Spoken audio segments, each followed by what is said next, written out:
தேனி மாவட்ட இந்து மக்கள் கட்சியின் சார்பிலே அரசியல் விழிப்புணர்வும் ஆன்மீக விழிப்புணர்வும் இருக்கக்கூடிய புண்ணிய பூமியாம் இந்த கம்பம் மாநகரத்திலே இந்து மக்கள் கட்சியின் சார்பிலே பார்ப்புகழ் பாரதிய ஜனதா கட்சியினுடைய உலகத் தலைவன் உத்தம தலைவன் நரேந்திர மோடி அவர்களுடைய ஆட்சியின் 9 ஆண்டு கால சாதனைகளை உங்களிடையே எடுத்துரைப்பதற்காக இந்து மக்கள் கட்சி தென்னிந்திய ஃபார்வர்ட் பிளாக் இணைந்து இந்த ஒரு அற்புதமான பொதுக்கூட்டத்தை நடத்தி கொண்டிருக்கிறோம். இந்த பொதுக்கூட்டத்தில் இங்கே கூடியிருக்கின்ற அத்துணை பேரும் இந்த கூட்டத்தினுடைய நோக்கத்தை நான் சில முழக்கங்களாக சொல்லுகிறேன். அனைவரும் என்னோடு திரும்ப சொல்ல வேண்டும். எல்லாம் நிமிர்ந்து உட்காருங்க. எல்லாரும் பிரார்த்தனை பண்ணிக்கணும். நாட்டில் நல்லது நடக்கணும். அதுக்காக நம்ம எல்லாம் பிரார்த்தனை பண்ணிக்கணும். மறுபடியும் 3வது முறையாக பாரத பிரதமர் நரேந்திர மோடியினுடைய ஆட்சி வர வேண்டும் என்பதற்காக பிரார்த்தனை செய்ய வேண்டும். நான் சொல்றேன், அப்படியே திருப்பி சொல்லுங்க. வாழ்க வாழ்க வாழ்கவே. சத்தமா சொல்லுங்க. வாழ்க வாழ்க வாழ்கவே. பாரத தாய் வாழ்கவே. வெல்க வெல்க வெல்கவே. ஹிந்து ஒற்றுமை வெல்கவே. சனாதனம் வெல்கவே. ஹிந்து தர்மம் வெல்கவே.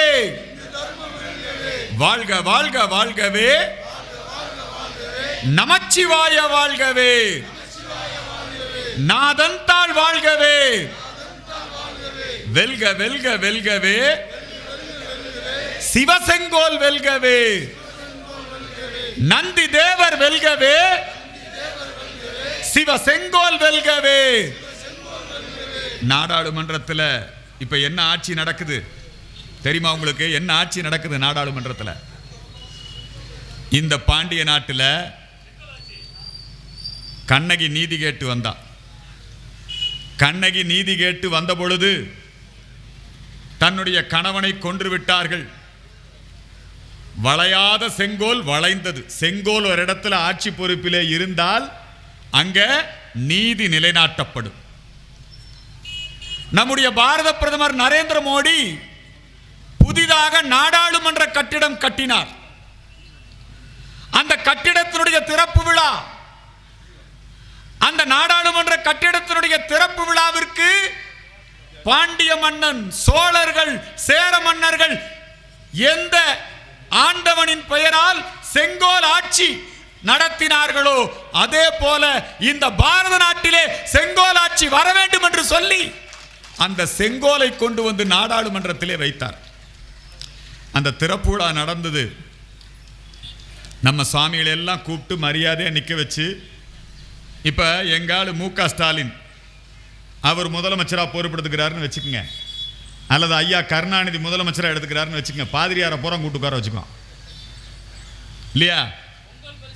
பொங்கல் பரிசுக்கு முதல்ல ஒரு கோசா போட்ட பொம்பளைக்கு, பாய் பொம்பளைக்கு தான் பொங்கல் பரிசை கொடுப்பான். ஆனால் இந்த நாட்டினுடைய சின்னம் காவி, இந்த நாட்டினுடைய தர்மம் இந்து தர்மம், இந்த தேசம் இந்து தேசம், அதை உலகத்திற்கு பறைசாற்றக்கூடிய வகையிலே நம்முடைய செங்கோல் ஆட்சி நடக்கிறது. முதல் சட்டம் என்ன போட்டார் தெரியுமா? செங்கோல் வந்த உடனே பார்லிமெண்ட் கூட்டம் நடக்குது. பார்லிமெண்ட் கூட்டம் நடக்கும்போது நம்ம ஜனாதிபதி அம்மா யார் தெரியுமா? ஒரு வனவாசி சமூகத்தை சார்ந்தவர்கள். திரௌபதி முர்மு அம்மா பேரே பாருங்க, திரௌபதி. திரௌபதி யாரு? பாஞ்சாலி இல்லையா? அந்த திரௌபதியினுடைய பெயரை கொண்ட நம்முடைய ஜனாதிபதி பெண்மணி வர்றாங்க. அவங்களுக்கு முன்னாடி செங்கோல் வருது. வந்து கூட்டம் துவங்குது. துவங்கின உடனே முதல் சட்டம், இந்த 40 வருஷமா ஏமாத்திட்டு இருந்தானுங்க பொம்பளைகளை. 40 வருஷமா யாரை ஏமாத்திட்டு இருந்தானுங்க? பெண்களுக்கு 33% இடஒதுக்கீடு. இந்த கனிமொழி என்னங்க, இந்த திமுக, அதிமுக, காங்கிரஸ், கம்யூனிஸ்ட் எல்லாமே பெண்களுக்கு இடஒதுக்கீடு கொடுக்கிறேன்னு அந்த சட்டத்தை கொண்டு வருவான். ஆனா பார்லிமெண்ட்ல அந்த சட்டத்தை நிறைவேற்ற மாட்டான். இந்திய திருநாட்டின் புதிய நாடாளுமன்ற கட்டிடத்திலே செங்கோல் முன்னிலையிலே முதல் சட்டமாக பெண்களுக்கு 33% இடஒதுக்கீடு. முதல் சட்டம். பொம்பளைகளுக்கு 33% இடஒதுக்கீடு கொடுத்தது மட்டுமல்ல, பெண்களுக்கு, தாய்மார்களுக்கு பாரத பிரதமர் நரேந்திர மோடியினுடைய ஆட்சியிலே எந்த திட்டம் என்றாலும் பெண்களுக்கு தான் முக்கியத்துவம். கொரோனா காலத்தில் எல்லா பெண்களுக்கும் 500 ரூபா கொடுத்தாரு தெரியுமா? கொரோனா காலத்தில் எப்படி கொடுத்தாரு? எல்லாரும் டோக்கன் கொடுத்து திமுக ஆபீஸ்ல போய் வாங்கிக்க சொன்னாரு. நேரடியாக பெண்களுடைய வங்கி கணக்கிலே 500 ரூபாய் வரவு வைக்கப்பட்டது. அத்தனை பேருக்கும் அங்கிருந்து பட்டணத்தனை போயிடும். நம்முடைய பிரதமர் நரேந்திர மோடியினுடைய ஆட்சியிலே 2 லட்சம் பெண்களை லட்சாதிபதிகளாக்க வேண்டும் என்பதற்காக மகளிர் சுய உதவி குழுக்களை துவக்கி அவர்களுக்கு வங்கி கடன்களை வழங்கி இந்த 9 ஆண்டுகளிலே 2 கோடி பெண்களை லட்சாதிபதிகளாக மாற்றி இருப்பது நரேந்திர மோடியினுடைய ஆட்சி. இப்ப தேர்தல் வாக்குறுதி என்ன தெரியுமா? 3 கோடி பெண்களை லட்சாதிபதிகளாக மாற்றுவேன் என்று மோடி சொல்றாரு. பெண்களெல்லாம் யாருக்கு ஓட்டு போடுவீங்க? கொரோனா காலத்தில் அத்தனை பேரையும் கூப்பிட்டு பாதுகாத்து, இந்த கொரோனா வந்த உடனே நம்மெல்லாம் என்னாச்சு? நம்மளை விட பெரிய வசதியான ரொம்ப வலிமையான வல்லரசு அமெரிக்கா, அங்கெல்லாம் செத்து விழுகிறான். சீனாக்காரன் தான் பரப்பி விட்டான் கொரோனாவை. தெரியுமா உங்களுக்கு? எங்க வந்தது கொரோனா? எங்கிருந்து வந்தது கொரோனா? சீனாலிருந்து ஆரம்பிச்சு பிரான்ஸுக்கு போயிருச்சு, இங்கிலாந்து, அமெரிக்கா சமாளிக்க முடியல. நம்முடைய இந்தியாவுக்கு கொரோனா வந்த உடனே இந்த மனுஷன் தன்னை பெரிய ஆளா நினைச்சுக்கிட்டு இருந்தான். கண்ணுக்கு தெரியாத ஒரு வைரஸ், அதை எப்படி தடுக்கிறது தெரியல. அது ஒரு தொற்று சங்கிலி தொடர் மாதிரி பரவுது. செத்து விழுகிறான். செத்து விழுந்தா இளவுக்கு போய் கட்டி அழுக முடியாது. இளவுக்கு போக முடியுமா? அப்ப இந்த கொரோனாவை எப்படி தடுக்கிறது? எல்லாம் வீடுகளிலேயே இருங்க, வெளியே வர வேண்டாம். இறைவனை பிரார்த்தனை செய்வோம். இந்த கொரோனா காலத்திலே முழு ஊரடங்கு உத்தரவை பிறப்பித்து நாடு முழுக்க இவெல்லாம் வேலைக்கு போகாம வீட்டுக்குள்ள இருக்கிறான்னு வச்சுக்கோங்க. யார் சோறு போடுறது? நரேந்திர மோடி அறிவித்தார், நாடு முழுக்க கொரோனா காலம் மட்டுமல்ல, அந்த கொரோனா காலம் துவங்கி இன்றைய நாள் வரை இலவசமாக உணவு தானியங்களை நம்முடைய நாட்டு மக்கள் அத்தனை பேருக்கும் கொடுத்து கொண்டிருக்கிறோம். அது மட்டுமல்ல, இந்த கொரோனாவுக்கு தடுப்பூசி கண்டுபிடிக்கணும். அமெரிக்கா, ரஷ்யா போன்ற நாடுகள் அவர்களால் கூட முடியவில்லை. நம்முடைய இந்திய மருத்துவர்கள், இந்திய விஞ்ஞானிகளை வைத்து நம்முடைய நாட்டிலேயே கொரோனா தடுப்பூசியை கண்டுபிடித்து, கொரோனா தடுப்பூசி கண்டுபிடிக்கிறான் உடனே கம்யூனிஸ்ட்காரன் துண்ட உதறிட்டு எந்திரிக்கிறான். நீ எப்படி கண்டுபிடிக்கலாம்? ஏன் அவசரப்படுற? ஐயோ கொரோனா ஊசி போட்டா செத்து போயிடுவான். இந்த விவேக்னு ஒரு நடிகர் இறந்து போயிட்டாருங்க, கொரோனா ஊசி போட்டு தான் செத்து போயிட்டான்ட்டான். ஸ்டாலின் சொல்றாரு, கொரோனா காலம், இந்த அரசாங்கம் எங்களுக்கு அனுமதி கொடுத்தால் நாங்களே கொரோனா ஊசி, என்ன சோப்பாடா தயாரிக்கிற? நாங்களே தயாரிக்கிறோம். எங்களுக்கு சீனா கிட்ட கொரோனா தடுப்பூசி, தடுப்பு உபகரணங்களை வாங்க. என்னங்க இந்த கம்யூனிஸ்ட்காரன் ஒரு ஊசி அதை கண்டுபிடிக்கிறதுக்கு விட மாட்டேன்ட்டான். மோடி ஊசி போட்டா ஏதாவது ஆகி போயிடும். ஆனா ஊசி கண்டுபிடிச்சு முத போட்ட உடனே வீரமணி போய் நின்றுக்கிட்டான். முதல்ல எனக்கு போடு. முத ஸ்டாலின் போய் போட்டுக்கிட்டாரு. முத மோடி போட்டுக்கிட்டாரு. இந்த கொரோனா தடுப்பூசியை இந்த நாடு முழுக்க இருக்கக்கூடிய 130 கோடி ஜனங்களுக்கும் 2 முறை 3 முறை கொரோனா தடுப்பூசி இலவசமாக போட்டு உயிரை காப்பாற்றியவர் நம்முடைய நரேந்திர மோடி. எல்லாம் ஊசி போட்டோமா? எல்லாரும் போட்டோம்ல? பூஸ்டரும் போட்டீங்க நீங்க. ஆனா இவெல்லாம் சந்தேகம். இன்னைக்கும் கொரோனா தடுப்பூசி போடக்கூடாது என்னெல்லாம் சொல்லிட்டு இருந்தானுங்க. அது மட்டுமல்லங்க, நம்முடைய பிரதமர் மோடியினுடைய ஆட்சியில அவர் பொறுப்புக்கு வந்தவுடனே இந்த தமிழ்நாட்டுக்கு, இந்த தமிழ்நாட்டு மக்களுக்கு 2 லட்சம் வேலை வாய்ப்புகளை கொடுக்க வேண்டும். 2 லட்சம் வேலை வாய்ப்பு கடந்த ஆட்சியில் நான் சொல்றேன். அங்கிருந்து வர்றார், டிஃபென்ஸ் காரிடார், ராணுவ தளவாட உற்பத்தி தொழிற்சாலை திருவிடந்தை அங்க துவக்கி வைக்க வர்றாரு. உடனே கனிமொழி, ஸ்டாலின் எல்லாம் சேர்ந்து கருப்பு பலூன், மோடி கோ பேக். ஆனாலும் இவர்களுடைய எதிர்ப்பை மீறி, தடையை மீறி இந்த தமிழக மக்களுக்கு 2 லட்சம் வேலை வாய்ப்புகள் டிஃபென்ஸ் காரிடார் கொடுத்தது நம்முடைய நரேந்திர மோடி.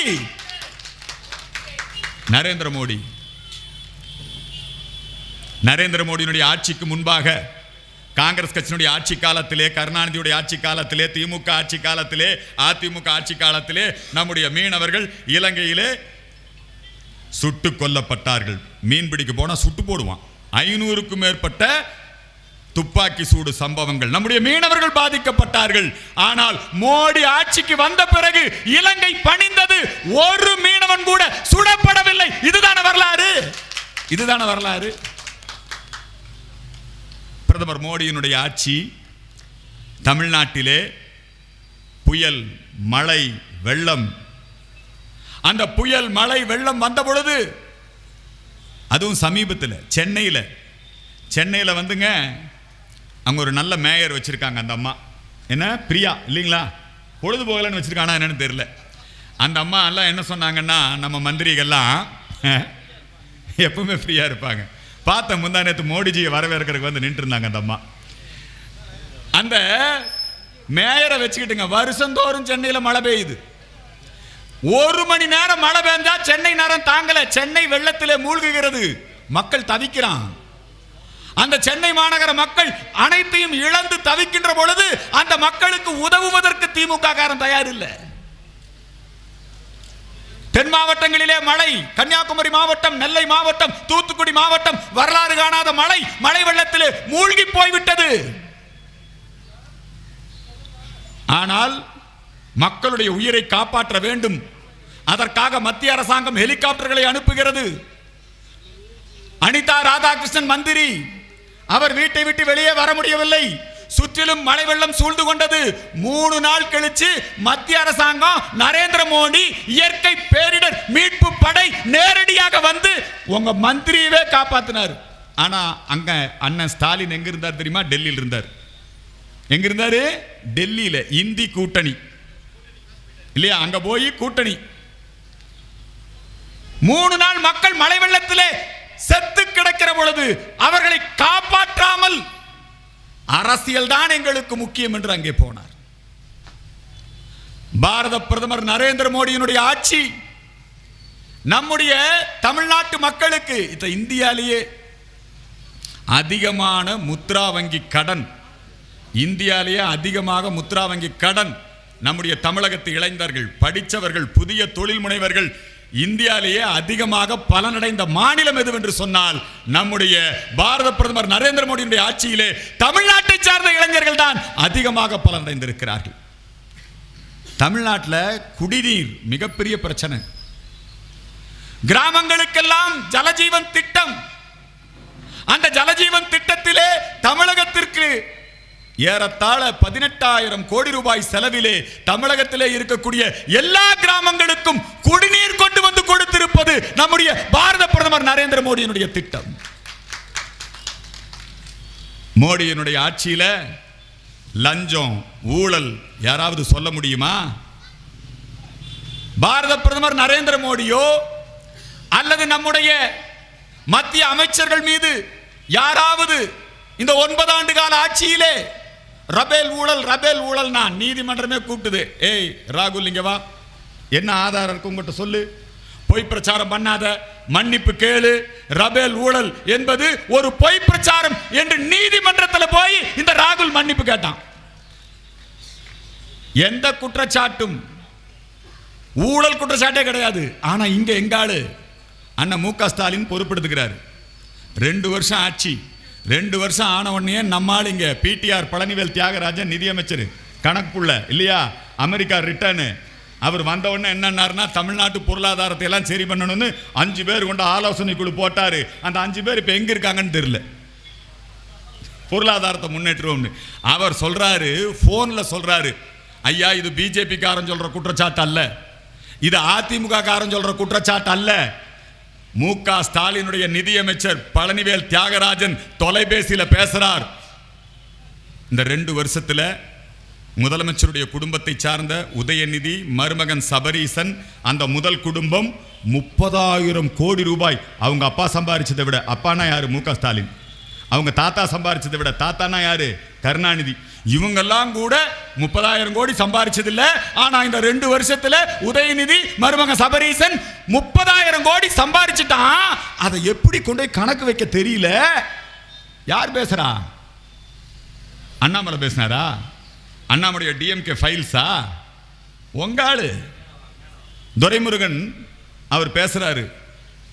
என் கட்சிக்காரனே என்ன போட்டு கொடுக்குறாயா, திமுக காரனே போட்டு கொடுக்குறான். துரைமுருகன், நீங்க இந்த மணல் திருட்டுங்கிறது சாதாரணமா நினைக்காதீங்க. கனிம வள கொள்ளை, மணல் கொள்ளை, அதுவும் பாலாற்றிலே, வேலூரிலே. மூத்த அமைச்சர் துரைமுருகன். துரைமுருகன் சொன்னா உங்களுக்கு புரியாது. துச்சாதனன் துரைமுருகன். ஜெயலலிதா அம்மா சேலைய புடிச்சு இழுத்தான் பாத்தீங்களா, அந்த துரைமுருகன். அந்த துரைமுருகன் அவன் கட்சிக்கார ஒருத்தன் போன்ல சொல்றான், ஸ்டாலின் அதனாலதான் அவர் என்னங்கிறாரு, டே எங்க போனாலும் பார்த்து செய்யுங்கடா. 3ஆம் கண். இந்த சிசிடிவி திமுக காரனுக்கு மிகப்பெரிய விரோதம். இவன் போய் ஹோட்டல் கடையில, இட்லி கடையில சாப்பிட்டு காசு கொடுக்க மாட்டேங்கிறான். மாநாடு நடத்தினா தூக்கிட்டு போறான். எல்லாமே இப்பெல்லாம் நேரடியா வந்துருது. உங்களுக்கு தெரியுமா, சேலத்துல மாநாடு நடந்தது. அவங்க மாநாடு உதயநிதி மாநாடு இல்லையா? அந்த உதயநிதி மாநாட்டில் நல்ல பாடல்லாம் போட்டிருந்தாங்க, கொள்கை பாடல். இப்ப நீங்க ஒரு பாட்டு பாடினீங்க. அங்க என்ன பாட்டு தெரியுமா? ரா நு காவாலையா இல்லையா? அதான் பாட்டு. உதயநிதி மாநாடு. அங்க பிரியாணி அண்டாவை தூக்குறது என்ன, அரிசியை தூக்குறது என்ன, வாழை மரத்தை பிச்சுட்டு போறது என்ன, இல்லைங்களா? இது உதயநிதி மாநாடு. ஆனா நம்முடைய பார்ப்புகள் பாரதிய ஜனதா கட்சியுடைய எண்மக்கள் யாத்திரை நிறைவடைந்து பல்லடத்திலே பாரத பிரதமர் நரேந்திர மோடி வருகிறார். இந்த தமிழக சரித்திரத்திலேயே, வரலாற்றிலேயே 5 லட்சத்திற்கும் மேற்பட்ட மக்கள் கூடி வரவேற்றார்கள். எங்காவது டிராபிக் ஜாம் இருந்ததா? எங்காவது உணவு வழங்குவதில் பிரச்சனை இருந்ததா? குப்பை இருந்ததா? எண்மக்கள் யாத்திரை போகும்போது பின்னாடியே ஸ்வச் பாரத். மோடி வந்த உடனே துவங்கின திட்டம் தூய்மை இந்தியா திட்டம். இந்த நாடு முழுக்க ஏறத்தாழ 50 கோடி கழிப்பறைகளை கட்டி கொடுத்து தூய்மை இந்தியா திட்டம். இவன் என்ன பண்ணா தெரியுங்களா? தமிழ்நாட்டில் கழிப்பறைய கவர்னர் போய் எட்டி பார்த்துட்டு இருந்தான். அது ஒரு திமுக பொம்பளை விட்டு ஒரு கம்ப்ளைண்ட். கவர்னர் கழிப்பறை எட்டி பார்த்துட்டாரு. யார்? இதுக்கு முன்னாடி இருந்தார் பன்வாரிலால் புரோஹித்னு ஒரு கவர்னர். நம்முடைய நல்ல திட்டங்களை எல்லாம் கொச்சைப்படுத்துவது, கேவலப்படுத்துவது. நம்முடைய தமிழகத்திலே இந்த மணல் கொள்ளை, லஞ்ச ஊழல் 60,000 கோடி ரூபாய். யாருங்க? துரைமுருகன். உங்களுக்கு தெரியும், டாஸ்மாக் மந்திரியா இருந்தார் செந்தில் பாலாஜி. இந்த செந்தில் பாலாஜி மேல லஞ்ச ஊழல் குற்றச்சாட்டை சொன்னது யாரு? செந்தில் பாலாஜி, 10 ரூபா பாட்டில் பாலாஜி இல்லையா? இந்த செந்தில் பாலாஜி அவர் அதிமுக அமைச்சராக இருந்த பொழுது எதிர்க்கட்சி தலைவர் மு.க. ஸ்டாலின் அப்ப போக்குவரத்து துறையில எல்லாருக்கும் வேலை வாங்கி தர்றேன்னு எக்கச்சக்கமா காசை வாங்கிட்டாரு. அந்த குற்றச்சாட்டை கொண்டு வந்தது திமுக. இந்த காசு கொடுத்து வேலை கிடைக்காம ஏமாந்தவெல்லாம் வழக்கு போடுறான். அந்த வழக்கு நீதிமன்றத்துக்கு வரும்போது, ஆமா நான் காசு வாங்கினேன், உனக்கு வேலை வாங்கி கொடுக்க முடியல, கொடுத்த காசை திருப்பி கொடுத்துட்றேன், நாம சமரசமா போய்க்கலான்னு அபிடவிட் கொடுக்குறான் செந்தில் பாலாஜி. அப்ப போய் பேசுறாரு யாருங்க? மு.க. ஸ்டாலின் போய் பேசுறார். இந்த நகரத்திலே ஒரு அமைச்சர் இருக்கிறார். இந்த நகரத்தில் கனிமொழி போய் பேசுறாங்க. அதே செந்தில் பாலாஜியை இவர் ஆட்சிக்கு வந்த உடனே அமைச்சராக்கி, இன்னைக்கு அந்த குற்றச்சாட்டு இப்ப நிரூபிக்கப்படுகிறது. நிரூபிக்கப்பட்டு சிறைச்சாலையில் இருக்கிறாரு. அந்த சிறைச்சாலையிலே செந்தில் பாலாஜி அடைக்கப்பட்ட பிறகும் கூட லஞ்ச ஊழல். அவன் ஜெயிலில் இருக்கிறான். ஜெயிலுக்குள்ளேயே மந்திரியா இருந்துகிட்டு, மந்திரிக்கான சம்பளம், மந்திரிக்கான காரு, மந்திரிக்கான வீடு, மந்திரிக்கான வசதி, ஜெயிலுக்குள்ளேயே பைனாப்பிள் அல்வா, அவருக்காக தனி வசதி சிறைக்குள்ளேயே. இத கேள்வி கேட்டா நீங்க பாருங்க, திமுக ஆட்சியுடைய லட்சணம் எப்படி இருக்குன்னு பாருங்க. மு.க. ஸ்டாலின் மந்திரி சபையுடைய லட்சணம் என்னன்னு பாருங்க. இன்னொரு அமைச்சர் பொன்முடி என்ன பாவம் பண்ணிருக்கான் தெரியுங்களா? மண்ணை திருடி வித்திருக்கான். செம்மன் திருடம் பொன்முடி. மண்ணை திருடி. யாரு? நாங்க போட்ட கேஸா? அண்ணாமலை கொடுத்த வழக்கா? அந்த காலத்தில் நீ அமைச்சரா இருந்த போது உன் மீது கான்ட்ராக்ட் எடுத்து அளவுக்கு அதிகமாக நோண்டி உன் குடும்பத்து பேர்ல பல பினாமிகளை ஏற்படுத்தி அதுல கோடி கோடியா சுரண்டி நீதிமன்றமே நிரூபிச்சிருச்சு. 3 ஆண்டு தண்டனை. எத்தனை வருஷம்? 3 வருஷம் ஜெயிலில் இருக்க வேண்டியவன் இன்னைக்கு அது ஏதோ மறுபடியும் மேல்முறையீடு அது இதுன்னு வச்சுக்கிட்டு இருக்கிறான். இன்னொரு ஆள் ஜெயிலுக்கு போக தயாராகிட்டு இருக்கிறார், ஐ பெரியசாமி, அனிதா ராதாகிருஷ்ணன். இனி அண்ணாமலை சொன்ன மாதிரி நீ மந்திரி சபை கூட்டத்தையே எங்க நடத்தணும்? ஜெயிலுக்குள்ளதான் நடத்தணும். என்ன தைரியம் தெரியுமா ஸ்டாலின் குடும்பத்துக்கும் இந்த ஸ்டாலின் மந்திரி சபையில் இருக்கக்கூடிய மந்திரிகளுக்கு? என்ன தைரியம்னா, தேர்தல் வருப்பா, காசு எக்கச்சக்கமா இருக்குது. ஊழல் பண்ணி சம்பாரிச்ச காசு மட்டுமல்ல, சாராயம் வித்து சம்பாரிச்ச காசு நிறைய இருக்குது. இந்த இந்தியாவிலேயே சாராயம் விற்கிற ஒரே அரசாங்கம் எது? இந்த தமிழ்நாடு அரசாங்கம் தான். அரசாங்கமே கடன் நடத்துது. சரக்கு யார்கிட்ட வாங்குது? திமுகவினுடைய கட்சியில் இருக்கக்கூடிய மந்திரி டிஆர் பாலு, அவர் மத்தியில் எம்பி, அவர் பெரிய சாராய ஆலை அதிபர். ஜெகத் ரட்சகன் சாராய ஆலை அதிபர். உங்களுக்கு தெரியுமா? கனிமொழியும் சாராய ஆலை அதிபர் தான். இவங்க கிட்ட இருந்து சரக்க வாங்கி வித்து கொடுக்கிறது இவங்க வேலை. உற்பத்தி பண்றது யாரு? திமுக. அந்த காலத்தில் அதிமுக அப்போ சசிகலாமா வச்சிருந்தாங்க சாராய ஆலை, இல்லைங்களா? இது ரெண்டுமே இப்படித்தான்.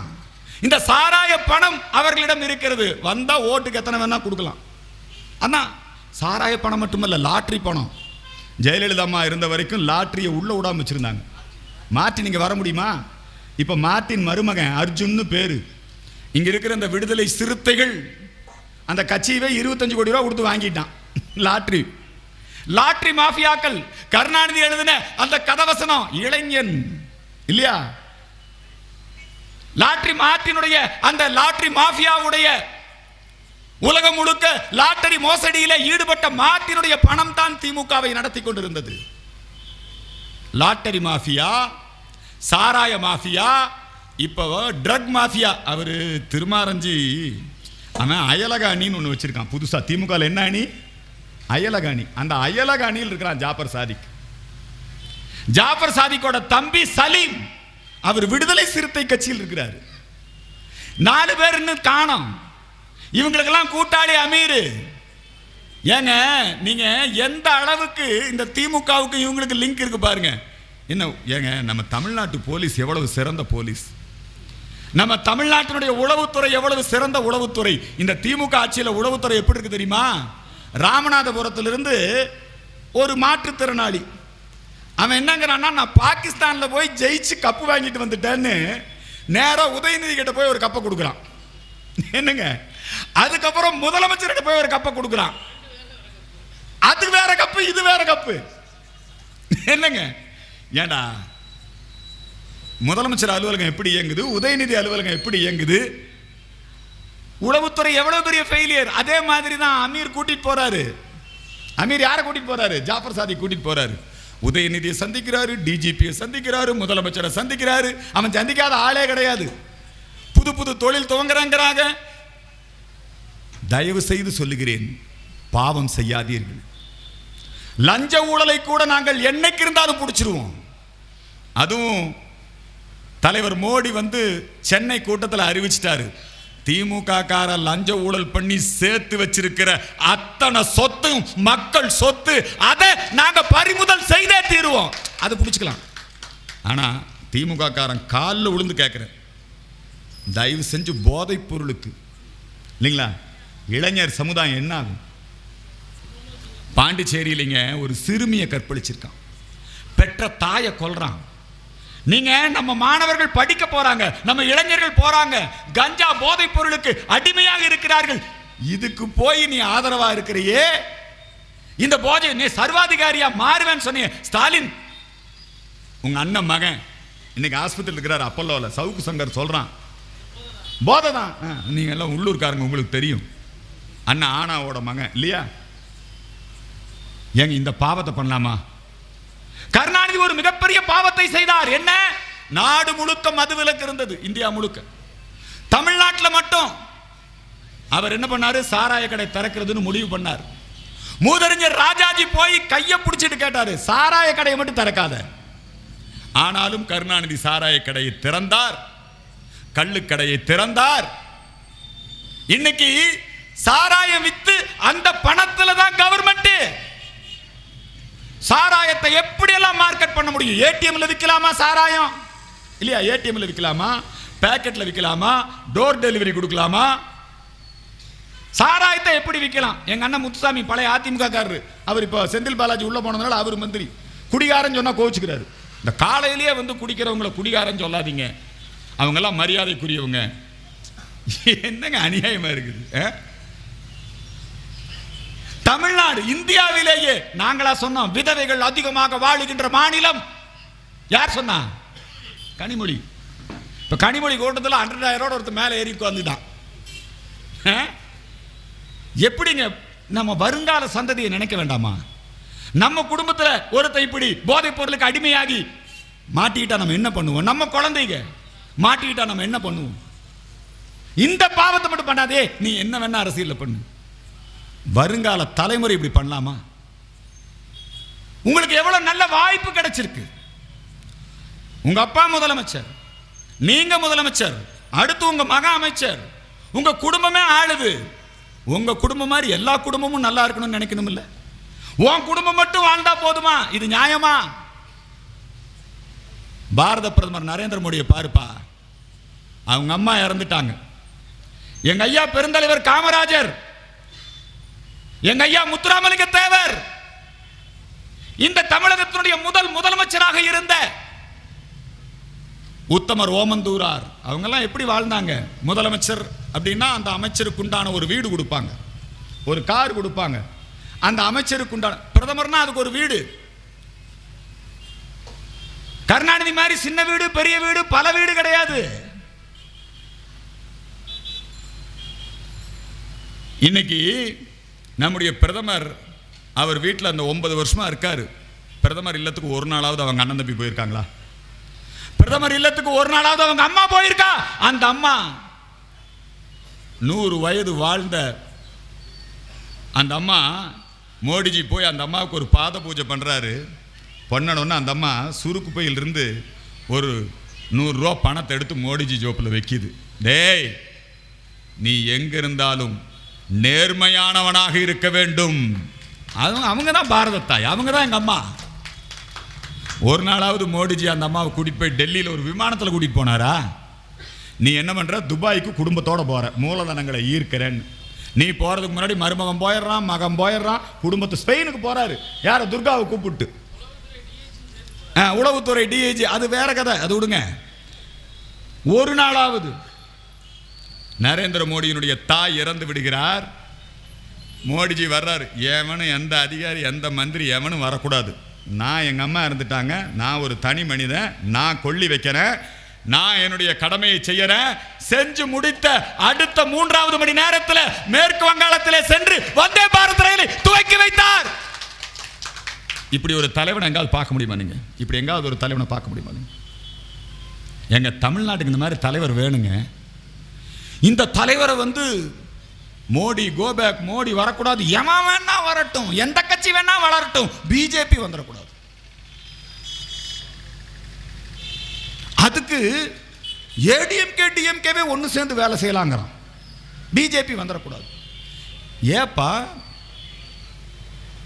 பெருந்தலைவருடைய காமராஜருடைய ஆட்சி மீண்டும் வரக்கூடாதா? எல்லோருக்கும் கல்வி, எல்லோருக்கும் வேலை வாய்ப்பு, விவசாயிகள் முன்னேற்றம்.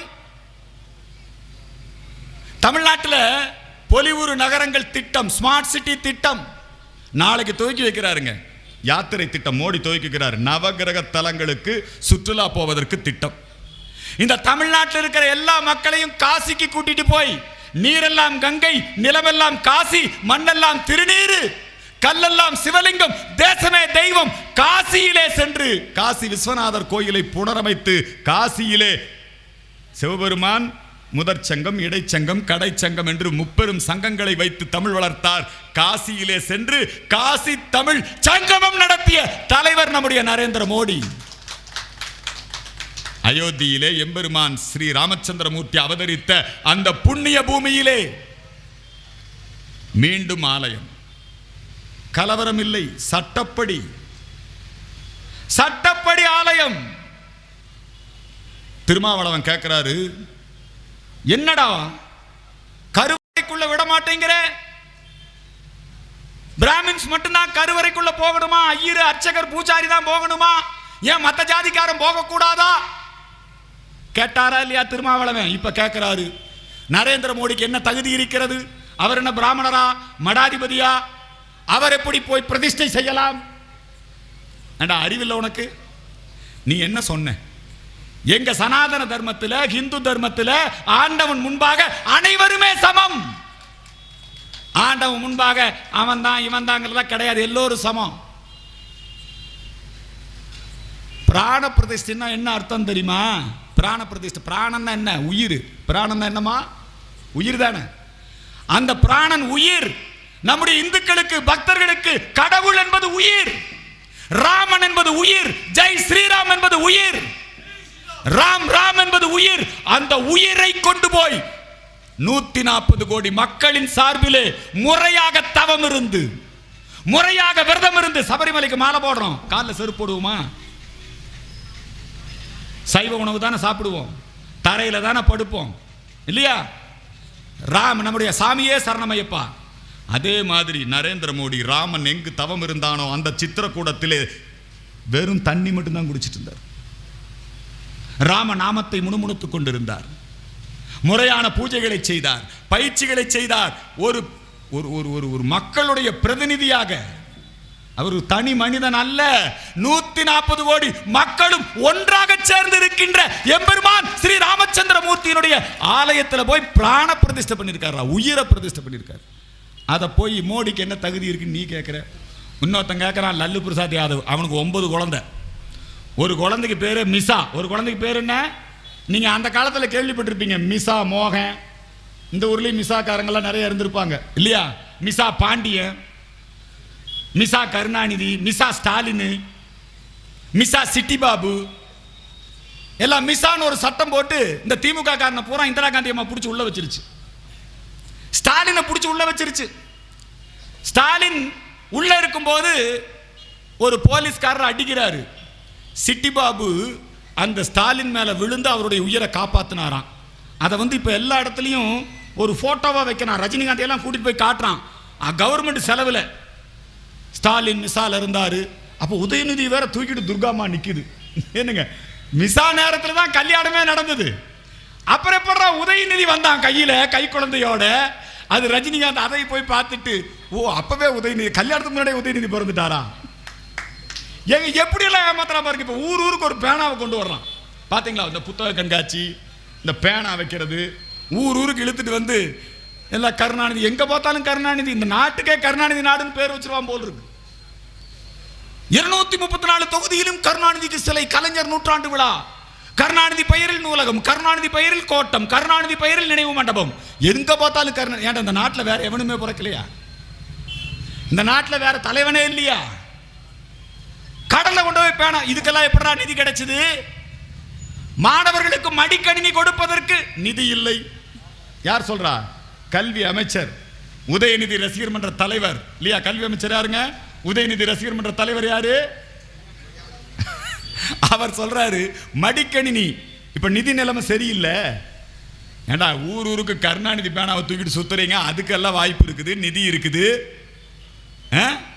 உணவு தானியங்களை பாதுகாத்து வைப்பதற்கு, கிடங்குகள் கட்டுவதற்கு நிதி இல்லை. மக்களுக்கான வளர்ச்சி திட்டங்களை செய்வதற்கு நிதி இல்லை. ஆனா கருணாநிதி செலவைக்கிறதுக்கு எல்லா விதமான நிதியும் இருக்கு. ஒரு குடும்பம், ஒரு தலைவன், அவன் வாழுவதற்காக இத்தனை அநியாயங்களையும் அக்கிரமங்களையும் பண்ணி இன்னைக்கு போதை மருந்து கடத்தலிலும் நீங்கள் தொடர்புடையவர்களாக இருக்கிறீர்களே, இந்த ஆட்சியை வீட்டுக்கு அனுப்பணுமா வேண்டாமா? இந்த ஆட்சிக்கு நீங்க தண்டனை கொடுக்கணுமா வேண்டாமா? என்னெல்லாம் பொய் சொல்லி ஆட்சிக்கு வந்த, ஒரு கையெழுத்துல நீட்டை ஒழிச்சிருவேன்னு சொன்னையா இல்லையா? நீ என்னங்கிற, நாங்க 60 லட்சம் கையெழுத்து வாங்கிட்டோம், இதை என்னடா பண்ணுவேன்? மாநாட்டில் கொண்டு போய் நாங்க முதலமைச்சர்கிட்ட கொடுப்போம். அவர் என்னடா பண்ணுவார்? அதை கொண்டு போய் அந்த அம்மா திரௌபதி கிட்ட கொடுப்போம்.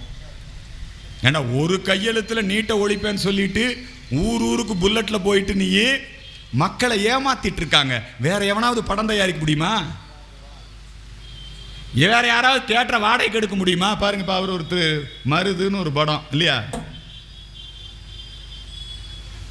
ரஜினிகாந்த் நடிச்சாலும் ரெட் ஜெயண்ட் அதுல தான் நடிக்கணும்.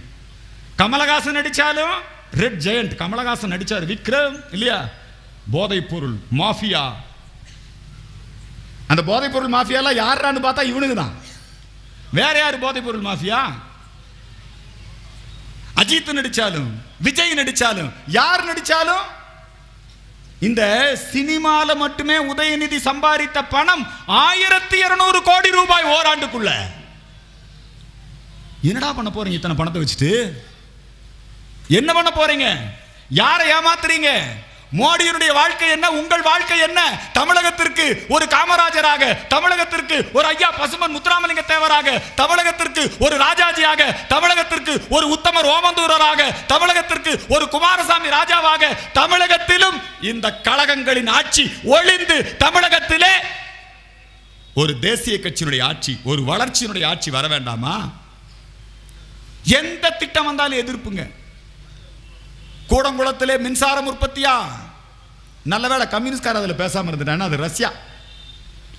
இந்த சர்ச்சுகள்லாம் சேர்ந்து உங்களுக்கு தெரியும், உங்களுக்கு இந்த தேனி இந்த பகுதியெல்லாம் எக்கச்சக்கமான மதமாற்றம். எங்கே பார்த்தாலும் சர்ச்சுகள், பாதிரிகள் போய் நம்ம கிராமங்களில் இருக்கக்கூடிய அப்பாவி தலித் இளைஞர்களை தூண்டி விட்டு, நான் கோயிலுக்குள்ளே போகிறேன், நான் நாடக காதல் பண்ணுறேன் இல்லைங்களா. இங்கே பல இடங்களில் பல கிராமங்களில் நாங்கள் கேள்விப்பட்டிருக்கோம் மதமாற்றம் பண்ணுறோம். அதுக்குன்னே தலைவர்கள் இருக்கானுங்க. நாகை திருவள்ளுவன், திருமாவளவன், இங்கே நிறைய தலைவர்கள் பார்த்தோம். எங்கே பார்த்தாலும் இருப்பாங்க. எப்போ பார்த்தாலும் கலவரத்தை, ஜாதி கலவரத்தை தூண்டிக்கொண்டே இருப்பார்கள். இந்த சர்ச்சுகள்லாம் சேர்ந்து 500 நாள் ஜெயலலிதா அம்மா இருந்தாங்க. உதயகுமார் தலைமையில் போராட்டம். மின்சார உற்பத்தியா? வேண்டாம். கரண்ட் வேணும், ஆனால் மின்சார உற்பத்தி பண்ணக்கூடாது. தொழிற்சாலையா? நல்லா ஓடுகின்ற தொழிற்சாலை, 25,000 பேருக்கு வேலை வாய்ப்பு கொடுத்த தூத்துக்குடியின் வாழ்வாதாரமாக இருந்த அந்த ஸ்டெர்லைட் தொழிற்சாலையா? அதை மூடு, கலவரம் பண்ணு. தமிழ்நாட்டிலே அதுவும் இந்த கம்யூனிஸ்ட்காரன் பார்த்தீங்களா, இந்த மாவட்டம் ரொம்ப முக்கியம். முல்லை பெரியாறு அணை. அந்த முல்லை பெரியாறு அணை பற்றி ஒரு படமே எடுத்தான். டேம் 1999.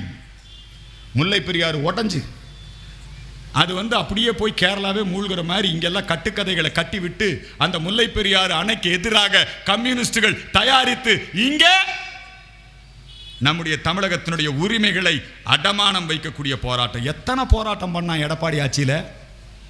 ஒருத்தன் பாடிட்டே தெரிஞ்சான், மூடு டாஸ்மாக மூடு. எங்கடா போன? இப்ப என்னடா டாஸ்மாக்ல என்னடா விற்கிறான்? எல்லாம் திமுக தூண்டி விட்ட போராட்டம். ஒருத்தர் ரேஷன் கடையவே மூடிடுவாங்கன்னு திருமுருகன். எவ்வளவெல்லாம் பொய் பிரச்சாரம். மோடி எதிர்ப்பு என்கின்ற ஒரு பிம்பத்தை கட்டமைத்தார்கள்.